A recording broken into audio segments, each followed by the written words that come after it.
My name's Trent. I'm a chemist. This is my brother Troy, a biologist. And we are the Bourbon Brother Whiskey Nerds. Troy. Oh, Trent, I'm so excited. I will be honest and say, we talked about this off camera, I don't know when you're watching this. If it's a Friday, it kind of is a Fresh Crack Friday. Well, And it kind of isn't a Fresh Crack Friday. It's a Fresh Crack Friday in that this is a fresh crack. Correct. And yet, we don't often fresh crack bottles like this because this is a barrel pick. We don't fresh crack picks because we feel it's a bit unfair. Right.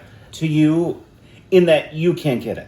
But there are bottles that you come along on your whiskey journey, for lack of a better term.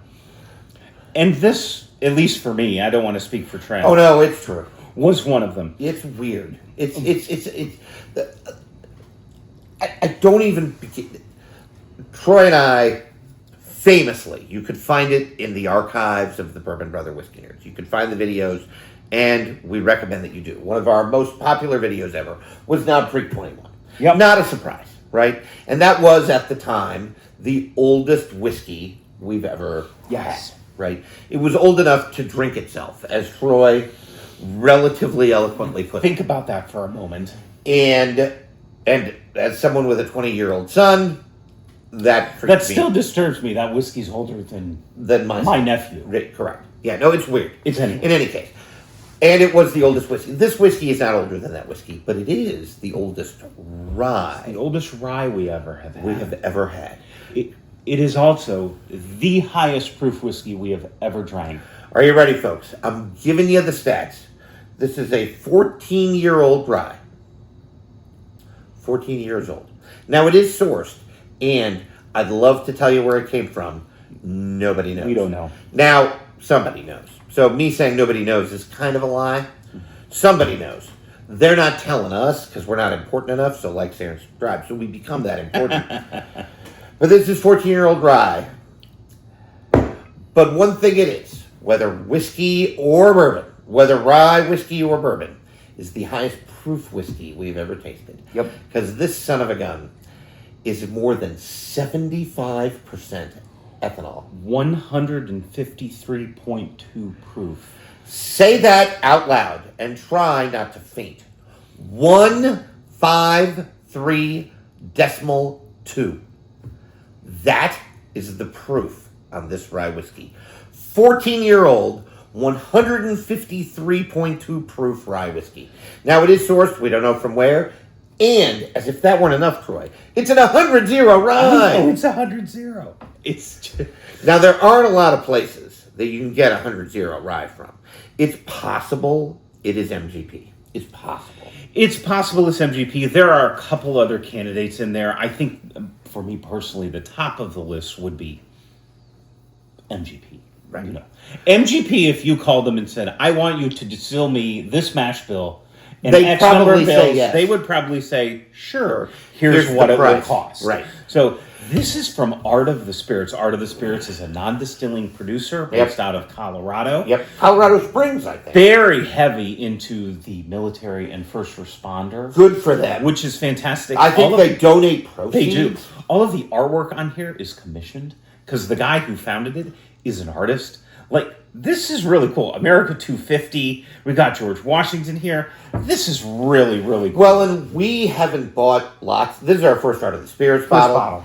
But a lot of their other bottles also have this beautiful artwork on them and are of policemen or firefighters or very much so. Other sorts of first responders. And it's nice that we get to support that. Good job by Art of the Spirits. Oh, folks, as Troy pours this up, I don't know what else to say. We'll notice we have Big Glencairn. Yeah, it's a special day here. So that we don't drink a lot, and by this I mean never. It's the first time for a reason. Of 14-year-old 150 proof rye. And that's why this is a special day. So I don't know when this is going to air. That's up to Troy. There were only 60 of these bottles. Oh, yeah, it was a short barrel. It was a short barrel. I don't know what makes that. That's what's interesting about the whiskey world. See, while Troy pours, I'll say this. This is what you don't understand, folks. Like, look at the darkness. That's a heavy pour. But look at the dark dark color on this whiskey. But one of the things you don't understand is that when you put the whiskey in the barrel, you never know what it's going to come out proof point wise. Now you really don't. There are nerdy scientific ways to test for that, refractive index and others, but you never know. This barrel or I'm batch, trying to show you the color on this. it's really It is dark. deep, dark, almost a mahogany color. And I'm actually worried. I'm sure some of you are thinking 153.2 proof is going to drink like jet fuel. Yeah. Surprisingly, it does not.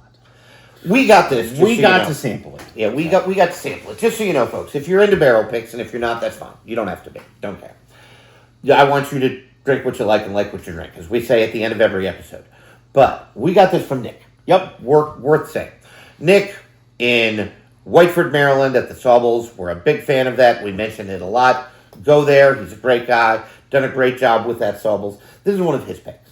And I guess he said they sent him 11 samples to taste. And if you buy barrel picks, or maybe you're at the point in your whiskey journey where you're thinking about getting a pick but are a little pick shy, the way to know you're getting a good pick is if you're in a store and the guy won't give you a sample of the pick, walk away. Any place that won't give you a sample of a pick, that's bad. And you want to know how he got the pick. You want to know where that pick came from. Did he get samples? Did he go to the distillery and taste? Because you can do that, and lots of people do. Now, Nick doesn't do that. He gets samples. But got samples, let us taste it in advance. So we've had this before, which makes it kind of not a frick frack. I don't know what to call it. Which is why we don't know when this is going to air, and it does not matter. It's just a little bit of a record scratch moment in our whiskey journey. We've never had a rye whiskey this old, and we've never had a whiskey of any sort. Scotch, bourbon, rye, this proofy. This son of a gun is 3/4 ethanol. I could draw you the structure. It's real simple. He could. It's really not complicated. And it's amazing. You know what? We're just going to nose this whiskey. I should disclose to the channel what I paid for this. Oh. Because it's important. I paid $160. Now, is that a lot of money? Yes. Yes. I don't want you to spend outside your budget. That's a lot of money. But for what you're getting, it's not really out of bounds. Ooh.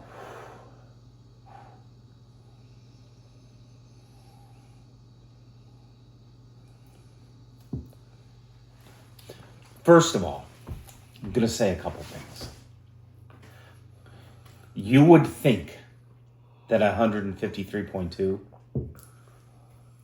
you'd be getting clubbed over the head with ethanol. It's really not that bad. I'm not. It's not that bad. There, you can smell the ethanol. I'm not going to tell you you can't, because that would be a lie, and I don't want to lie to the channel. Underneath, I am getting the cilia tickling, as we said. I'm getting oak. Oak and a decadence I like the sweetness underneath. that I can't quite place. How do you get sweet notes from a 100-0 rye? These people are so good at what they do. The other running theory is that you can't make bourbon anywhere but America. You can make rye anywhere you want. There are Irish rye whiskeys. So it's possible this was sourced from Canada. Whistlepig? Makes 100-0 ryes. And it's possible they ran into a barrel that was 150 proof and decided to sell it. I'm just talking out loud. I don't know that is true, which probably means it isn't true. We were talking about this as we were driving home. Like, you can lose barrels in a rick house. Like, all the time.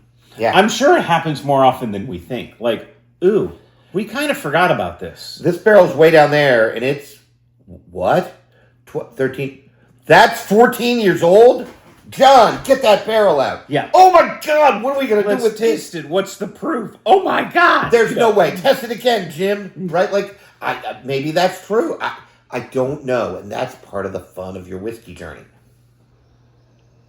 The proof has calmed down since it's been in here. Oh, yeah. It's rested in Glencairn. Glencairn. That's why we're chatting a little bit more, because we're trying to let some of that ethanol vaporize and come off. But underneath of that, For 153.2 proof, it's surprisingly muted on the nose. Now, there's some stuff going on in here. I think that it's got an alarming amount of depth for that much proof. You know what there is on the nose of this whiskey? Some flavor. Yeah. There are notes. There is a really nice oak presence. Troy's completely correct. Of course there is. It's 14 years old. And I am impressed with the sweetness. There's a malty, molassesy underlying sweetness here that's just divine. Malty is a really good note. And that malt and that oak, they mingle beautifully. It is just really well done. It's depthy. There is a lot of depth. There's some balance. And if it's just hot, it's drinking a vodka. Just go get a really high proof vodka. Go get Bacardi 151 rum, right? It's clear and it's a lot of proof. That would be silly. There's got to be something going on here. And I'm here to tell you. There has to be something more than just ethanol. I'm here to tell you there is. There's stuff going on here. And yet, more than 3/4 of it's ethanol. It's amazing how they do that. It's really an interesting thing. So, I'm going to try to drink this son of a gun. I'm actually sort of excited. All right. Folks, cheers.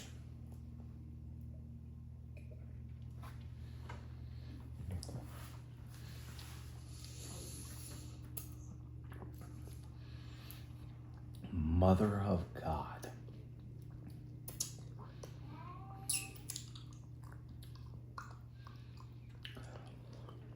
Okay.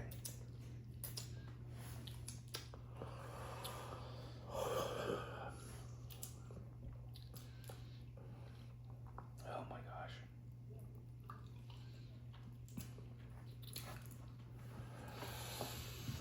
Just give us a moment.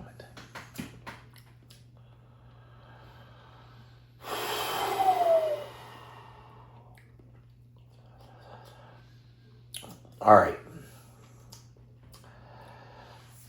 I'm going to say something to Troy. I'm going to ask Troy a question that will explain everything you need to know about how I feel about this whiskey.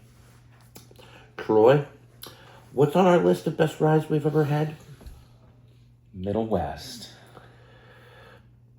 Old Forester Old single barrel, Forester single barrel barrels. proof. Woodinville Inn. Jack Daniel's single barrel proofs. Oh, they're really good. Up there. Because I think this plays in that space. Yeah. It is. It's, for as old as it is, and as proofy as it is, there's actually a tremendous amount going on here. It is. It drinks better than it did when we had a taste with Nick. The front of the palate is that burst of sweetness, and then the rye starts to come through. And when I say rye, I'm talking rye. Chili pepper, black pepper, spice. And then that finish transitions into this ungodly complex oak that is so almost smooth. How do they do that? undescribable. How do And they you do would that? think my esophagus would be absolutely on fire. I want to punch him in the esophagus because he's just mixing in bioterms to irritate me. In any case, But it's surprisingly well balanced. It's sophisticated, and the mouthfeel, it's rich and dark and decadent and unctuous. Troy described it better than I could have. It presents sort of traditionally sweet on the front, then the rye, and then a really, really nice warming finish. But the finish isn't peppery. The pepper all hits you mid-palate. Mid-palate. The pepper, the finish transitions into this chocolatey roastedness. Even I am alarmed, I am going to say this. The finish is smooth. I know. He said smooth with 153.2 proof whiskey. It's a smooth finish. It's sweet and oaky. This is a 100-0 rye. And the predominant note, both front of palate and finish, is sweetness and smooth. Holy shit. We don't swear a lot on the channel. We try to keep ourselves PG We're pretty rated. PG-13 on here, but I'm sorry. This is a holy shit sort of whiskey. How do you do this? the ability to construct a whiskey at this level of proof that's actually drinkable, it literally does not taste like jet fuel. Nope. It doesn't. Now, it's hot, but I don't think it drinks hot. I've had whiskeys that drink hot. I think the Old Forester drinks hotter than in this. air quotes, drinks hot. And when I say drinks hot, that is a negative to the whiskey. Because it means you have not hidden the proof well. There's not enough flavor in there. It's all just hot. This whiskey, there's proof, but it does not drink hot, quote unquote. It's amazing. Just so you know, folks, go to Whiteford, Maryland. Go visit Nick at the Whiteford, Maryland Sawmills. Consider this an order from the Bourbon Brother Whiskey Nerds. And when you drink his tastes, he gives you little Dixie cups. So you're not drinking out of an appropriately shaped tulip Glencairn, right? You're not getting, and he pours you like 1/8 of an ounce, right? It's really small amounts, which is fine. You're just trying to get a feel for the whiskey, right? And when we go there, it's 9 a.m, right? And there are truckloads of people. This happened Friday. Yeah. When we went. There were like maybe 10 Oh, I people. know. 8 to 10 people there. Just Just drinking shooting the bowl, drinking whiskey. Drinking whiskey, and hanging Nick's out. pouring us, 153 100 proof, like it's just another day in the 9:30 park. in the morning. Just another day in the park, right? Like, it's amazing. But he does pour it in Dixie cups, and I think you lose some of the notes. I was a little worried we were going to be disappointed. The star of the show is that roasty toastiness and the sweet interplay that's coming off of that. And then the oak builds in there. It's just... I think I'm saying the same thing in different words. What I think the best thing about this is the interplay between the oak and the sweetness. It's the same thing, different words. It's just so flavorful.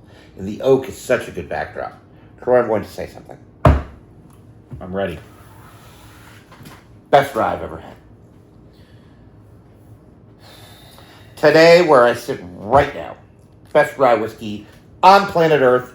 We can quit the channel. We're not going to. We're not Come going back. to. Perfection in rye whiskey has been achieved. This is it. Argue with me. Go. I don't think I can. It is that good. Oh my God.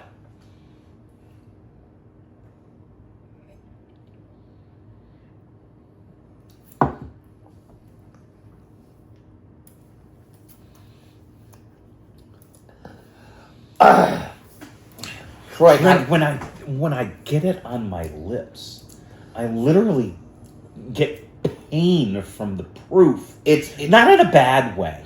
But But then the front of that palate is so unctuously sweet. I got an earthiness on that last. Yep. I'm going to do something. Like a tobacco. I don't think it's smoke, although that would be an earthy note. And sometimes earthy notes can be like legitimately earth. Like if you Like soil. Well, Yeah. we've watched the channel and we appreciate that. Like, share, and subscribe. But we sometimes say this whiskey tastes like soil, and we don't mean that as this whiskey tastes like dirt, because that would be bad. It's a positive. It's like after a thunderstorm. Yep. That smell of earth and rain and everything. There's that sort of earthy note here. Tobacco would be an earthy note. Tea would be an earthy note. right? Things that grow in the soil. That's what I mean by earthy notes. And I just got an earthy note that I hadn't gotten before on this.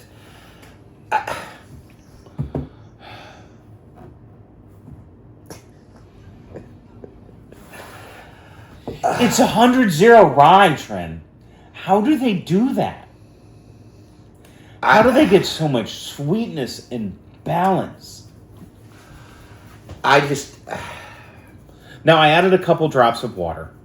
I did too. I tried. I don't know that it's changed it a lot for me, at least on the nose. I think it tamed down the ethanol a little bit and brought out the sweetness. It's amazingly sweet. We have lots more rye forward ryes than this rye. This rye is sweeter than it is rye spicy. I said it. He's not wrong. It's sweeter than it is rye spicy. Now I'm having trouble placing the sweetness. Is it just simple vanilla, brown sugar, caramel? Because I think it's more I complex. feel like it leans deeper than that. Fig? Yeah, I could get behind that. Is there a fruit note? Because if it is deep and dark. Plum, fig, raisin. Raisin is actually an excellent note. I don't even know what it is. I'm almost thinking, and this is very Pennsylvania, particularly Pennsylvania done, like shoe fly pie. Yes, that's really good. Well, in shoe fly pie, I don't even love shoe fly pie because it's so sweet. This whiskey, shoe fly pie is a great note. And if I'm tooting my own horn, but it really is. It's a great note. That baked sweetness that It's so good. almost pushes to the point of being burnt. You know who I'm thinking of? John Gouge. Oh, yeah. Because John Gouge loves him some high proof whiskey. We don't know a bigger proof hound than John Gouge, the two of us. I might have to get him a sample. We'll give him some. Now, you know what we're going to do? Because we're jerks. We're going to ask for something in return. Well, of course. I'm just kidding. Quid No, we pro won't. quo. John, if you're Well, watching this, I'm just joking. Happily give you whatever you need. John's been good to us. And you should totally follow. John runs a channel called Gentlemen and Whiskey, which is phenomenal. And you should totally follow John on Gentlemen and Whiskey. You know who I'm thinking of? Matt. Oh, Our brother-in-law. He would drink this. He would get down on this. He would drink this. I think he would like it. It's right in Matt's wheelhouse. And you know what it is? It's elevated to the point where Matt would appreciate it. So was Knob Creek 21. Yeah. Because he said out loud while we were drinking it, I'm liking this more than I thought I would. Which is tantamount to gushing from Matt, right? Our brother-in-law, honorary whiskey nerd. He's the Bourbon brother-in-law, honorary whiskey nerd, married to our sister and lives in Columbus, Ohio. We've talked about him on the channel before.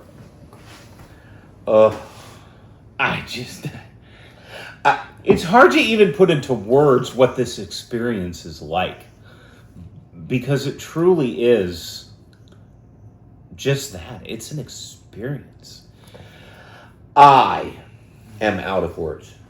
And I think you need to take a journey. I am out of words. Call Guinness.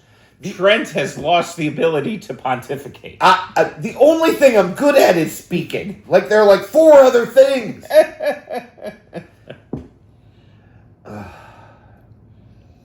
It's so good. I feel a little bit bad for you all. Just a little. Because you'll never have this.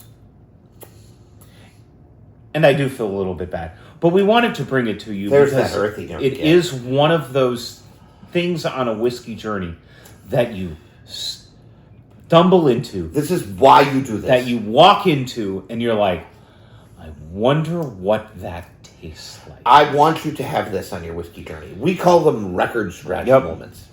And you can have a record scratch moment with a $40 bottle, and I hope you do. You can have a record We scratch... just had 2 with $50 bottles. Right, Not and that they're long. really good. Really good. And you can have record scratch moments with $80 bottles, and we've had that. I remember Pinhook, the first Pinhook. Oh, the first Pinhook was. That was so good. Yeah. That Pinhook 8. It might be better than the 9 and 10 still. The first single barrel proof for roses we had. Yes. Lives in infamy as a barrel scratch or a It's record almost scratch moment. killed. It's back So there that's behind so you. disappointing. We'll never own it again. So sad. The But this is one of those moments. And again, if you can't afford whiskey like this, I still hope you get those record scratch moments on your bourbon journey because it really is fun. And it's nice when it's a surprise. This sort of surprised me because when we tasted it at the place, I thought it was really good, but I wasn't like, oh, I get it. That's worth $150. I'm glad Troy bought it because you know what it is? Oh. I'm going to say something else. This is so ridiculous. I'd buy this on secondary. I'd pay secondary price for this. It's that freaking good. I'm going to steal some of Troy's. You're going to pour it in a Dixie cup for me to take it home. I'm not going to steal some of Troy. I'm just going to come over all the time. I'm like random Tuesdays, probably not, to drink this whiskey. Oh, Troy, what are we going to do? This is so good. All right.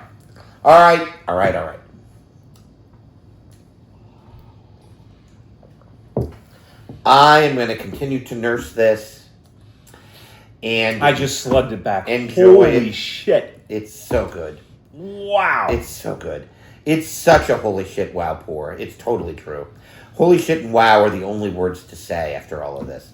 It's so good. So good, so good. It's Art of the Spirits. Good job. Man, oh, dead. And I'm proud. That was a big slug. And I'm proud that some of ours, and by ours I mean Troy's, money went to the first responders and military personnel serving us all around our great country and, of course, in countries beyond. We are proud to be a part of that. This is great whiskey. Just great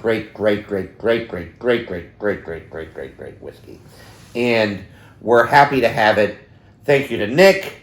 Good job, Nick. You picked a good barrel.